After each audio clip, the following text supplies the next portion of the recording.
This is another presentation by My Weight World.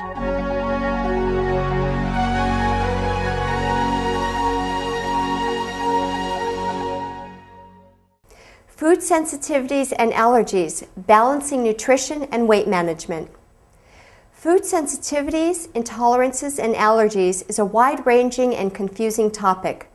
For those who have other nutritional concerns or needs, this topic can be even more confusing. In this presentation, we will cover general information on food allergies and sensitivities, help you to understand how food allergies and intolerances are diagnosed and treated, inform you of some resources available for dealing with diet restrictions, and help you to balance special diet restrictions for food allergies and sensitivities with weight management goals. Food sensitivities and food allergies are two different physiological concerns, but signs and symptoms may be similar, and a person can even have both at the same time. Common symptoms of allergies and intolerances can include stomach problems, rashes, as well as very serious and even life-threatening reactions which require emergency medical attention. Specifically, food intolerances do not involve the immune system. Symptoms may include, but are not limited to, nausea, diarrhea, and abdominal cramps.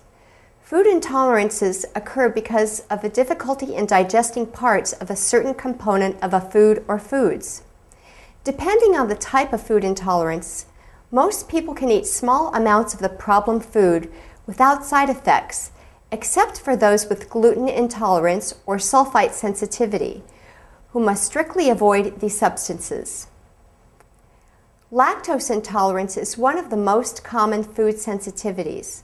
Lactose is a natural sugar found in milk and milk products in varying amounts. Fluid milk is the most common source of lactose intolerance, and more processed or fermented dairy sources tend to have less concentration of lactose. During the digestion process, an intestinal enzyme called lactase breaks down lactose into smaller, more digestible sugars. When this enzyme is deficient or missing, the undigested lactose in the intestine may cause digestive problems such as gas, cramps, and diarrhea. It is important to remember that lactose intolerance is different than a milk allergy.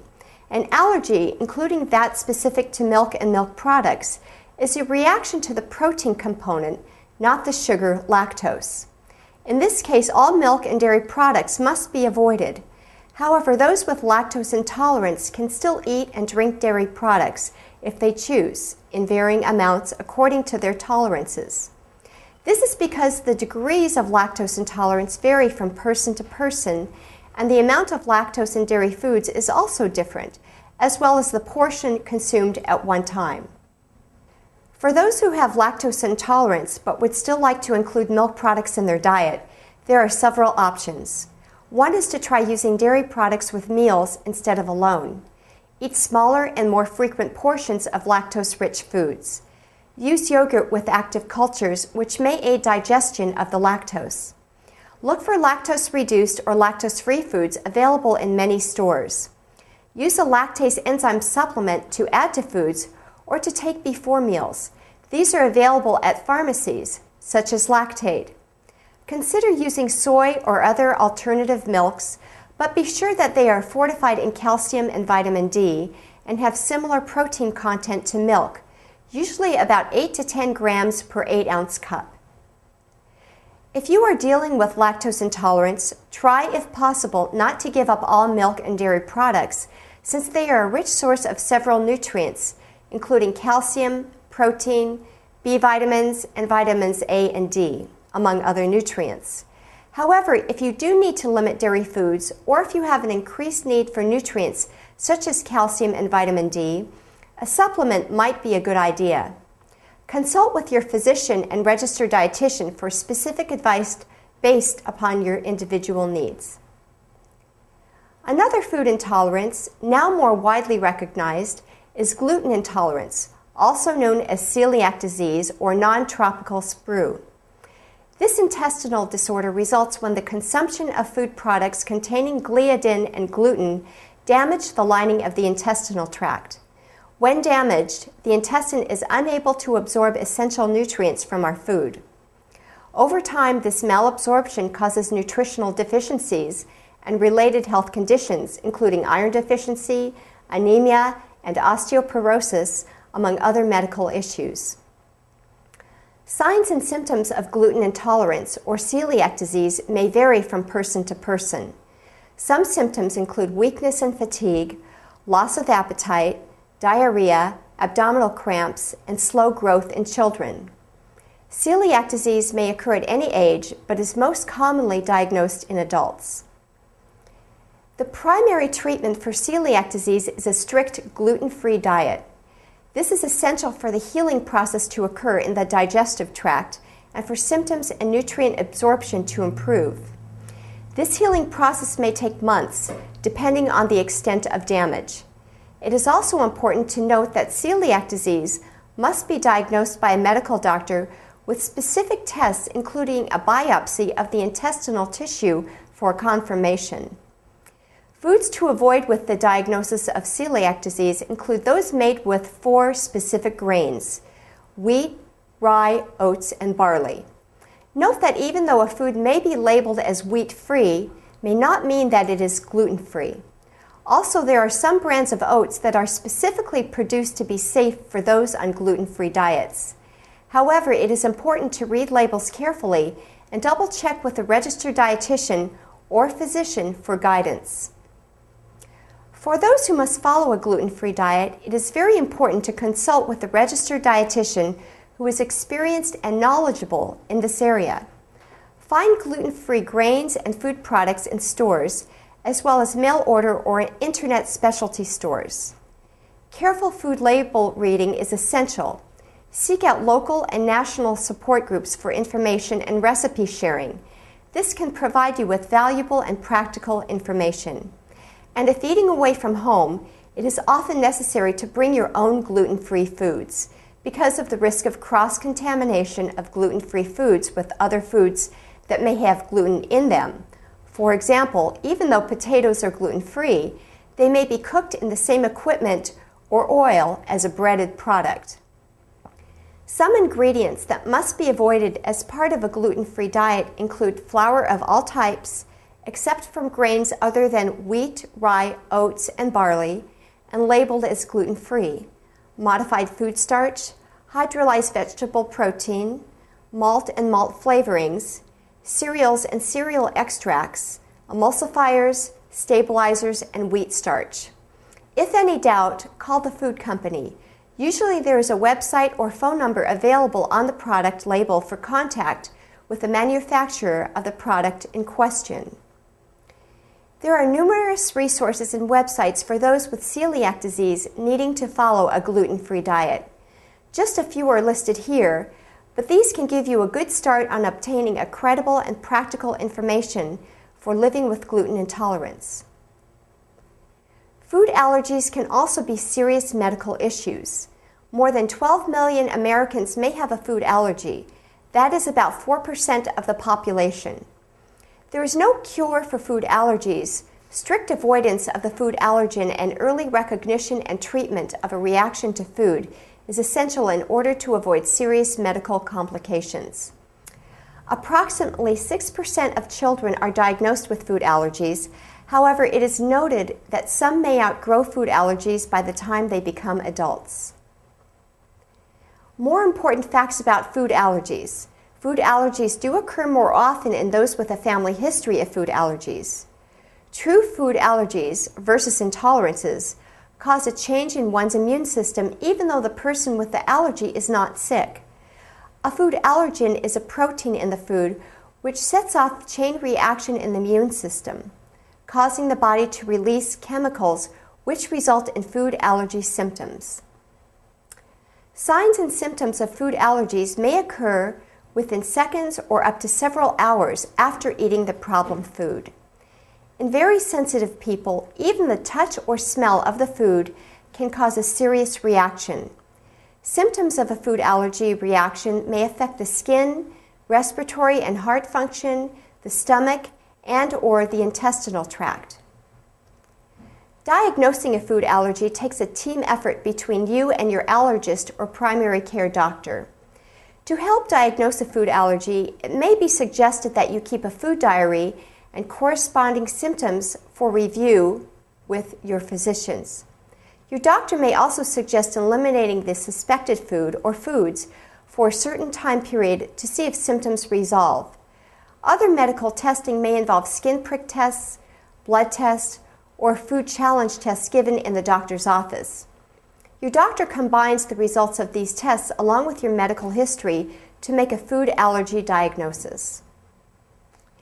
8 foods account for 90% of all food allergic reactions in the United States. These foods include peanuts, milk, eggs, fish, shellfish, wheat, soy, and tree nuts, such as walnuts, cashews, almonds, pecans, and pistachios. Fortunately, as of 2006, the FDA is requiring food labels to clearly state if a food product contains any protein derived from the aforementioned foods. To review in more detail, some food allergy symptoms include reactions involving skin, swelling of the lips, mouth, and tongue, face or throat, hives, rashes, and itchy skin or eyes.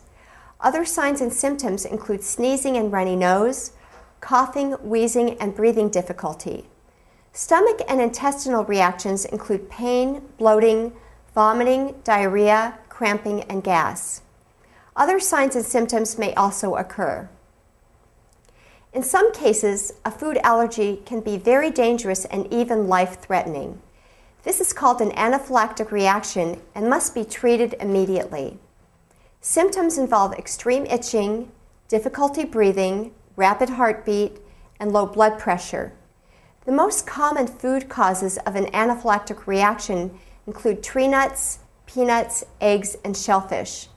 Those with food allergies are often advised to carry a self-injectable medication with them in case of a sudden reaction, typically called an EpiPen, for immediate treatment.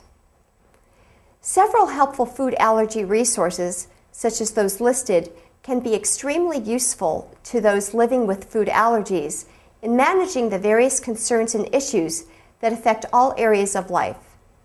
As with food intolerances, local and national support groups can also provide helpful connections with others that are also dealing with food allergies. On another note, it is important to realize that many symptoms of foodborne illness, otherwise known as food poisoning or food infection, are just like those of food allergies. Foodborne illness is caused when food is contaminated by harmful bacteria when not handled, processed, or cooked properly. And the most common reason for reactions to foods are from foodborne illness. As many of us have experienced what we thought was the stomach flu, was actually a foodborne illness or food infection. This can also occur hours or even days after consuming the offending food and also have serious medical consequences. To help prevent foodborne illness, it is always good to be reminded of some food safety principles. Keep hot food hot, keep cold food cold, wash hands before and after handling food and using the restroom, cook meat, especially ground meat, chicken, fish, and eggs thoroughly, wash produce well under brisk running water, and last but not least, when in doubt, throw it out. Smell, taste, or appearance cannot tell you when food is safe to eat. In the challenge of managing weight with food sensitivities or allergies, consult with a registered dietitian for clear and thorough guidance on meal planning for your food restrictions, calorie, and nutrient needs. Also consult with your physician and pharmacist on a regular basis about medications that you may be using and how they may affect your weight. As some medications may predispose one to weight gain, adhering to your prescribed therapy is important, and your healthcare providers can guide you through weight, nutrition, and medical concerns for best results. With food and diet restrictions for food allergies and sensitivities, do your best to maintain a high fiber and plant-based diet. You do not necessarily need to become vegetarian, but using high fiber sources in your allowable foods can help not only with weight control, but also reduce the risks for cardiovascular disease, diabetes, and cancer. Many special diet foods can help increase variety, but many of these products are often highly refined and high in calories. Be aware of how they fit into your overall nutrient requirements. And be sure to maintain regular meal times and exercise habits, essential for overall health and fitness. In summary, food allergies and sensitivities may occur at any age, and symptoms may vary. Nutrition and weight problems are more difficult to handle because of diet restrictions as well as other medical concerns. Those with food allergies or sensitivities should consult with a physician and registered dietitian for diagnosis and treatments. Credible and useful resources are available. Check with your healthcare providers for questions or concerns on any advice that you receive to make sure that it is accurate and right for you. This has been another presentation by My Weight World.